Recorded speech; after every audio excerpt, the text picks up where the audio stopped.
Your legacy is not your belongings. Let's redefine what true wealth means. We've been told our whole lives that more equals better, that our possessions define our success.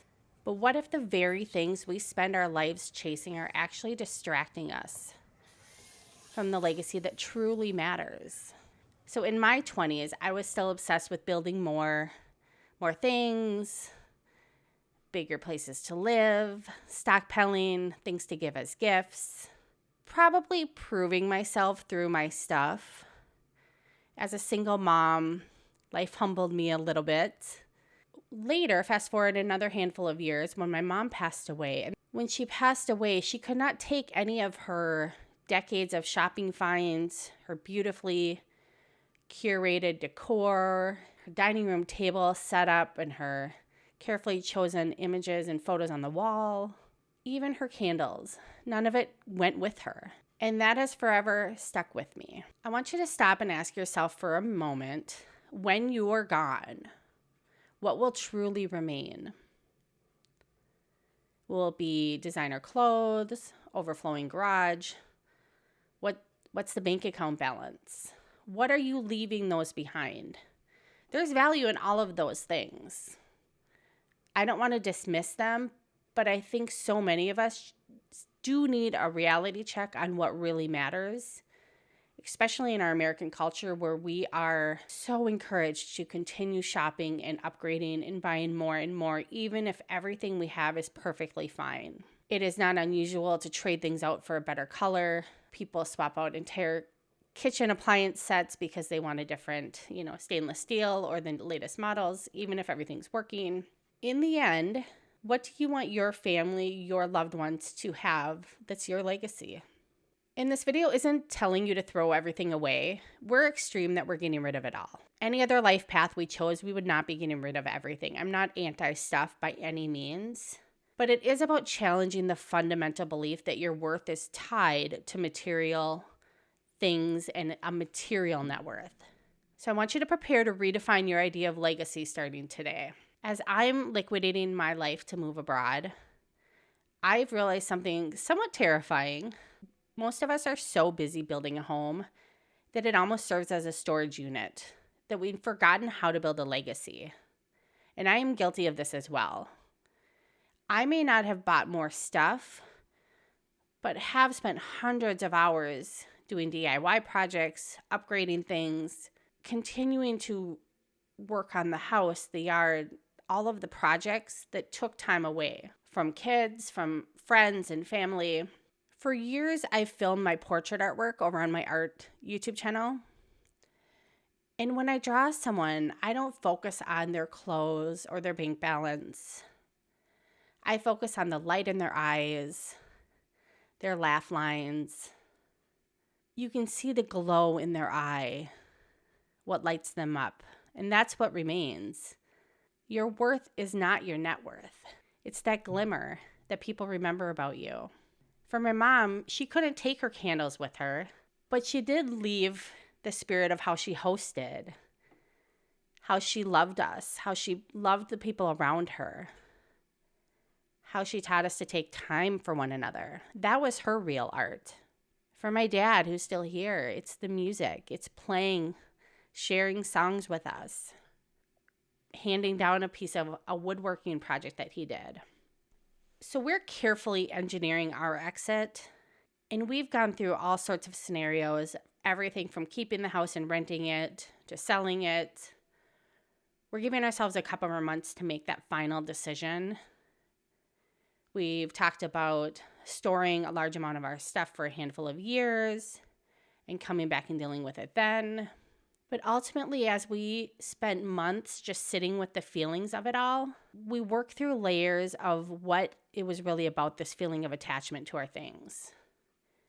It has served as sort of a proof of our life. It shows what we're interested in. It shows our style. Our travel photos on the wall showed where we've been. So ultimately, as we've been going through things, and this is something you can do even if you are staying put at where you are, I want you to look around the room where you're at right now.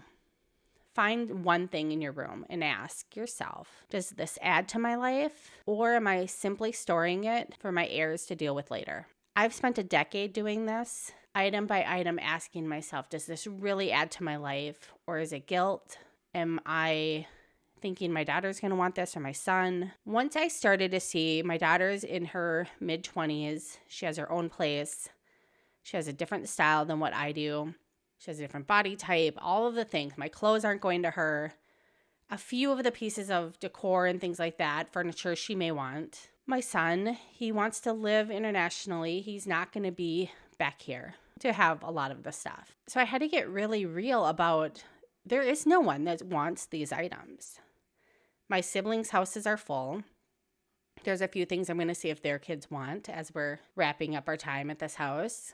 But that's it. So beyond that, I had to cut off that expectation of simply handing it off to someone else. I would never want to put my daughter or son in the position I've been put in for the last almost 2 decades of my life as the executor of things for people. I happen to be really good at going through things. I do enjoy it. I like organizing things, and I'm a pretty good decision maker, so I can thrive in that situation. But it's thousands of hours out of my actual life that I've sacrificed to go through those things. And looking back, there's only about a handful of things that I still do have that I've inherited. Mostly once I sat with them for a while, they got to be a part of my life. And then ultimately I realized they're not my style, or my mom is not the photo. My mom is not the picture on the wall, and I don't need to hold on to it. I have done a lot of work over the last 15 years, 10 years especially, just talking about signs we get from spirit.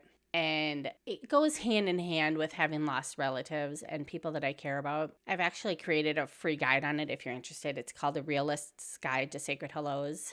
But mostly signs have helped me. When I do see them and tune in, it often comes back to me being brave enough to build the life that I really want. To understand that you get this go around and you get to define your legacy, how you want to do it. And my way is not necessarily the right way for you. I don't share any of this with the intention of convincing you that you should know things and travel. That's not it at all. But I have lived in a home. I thought I was going to live forever in this house. I know that my parents thought they had decades more together. And I think of all of the time and energy and money that was spent on all of the things that my mom never got to enjoy.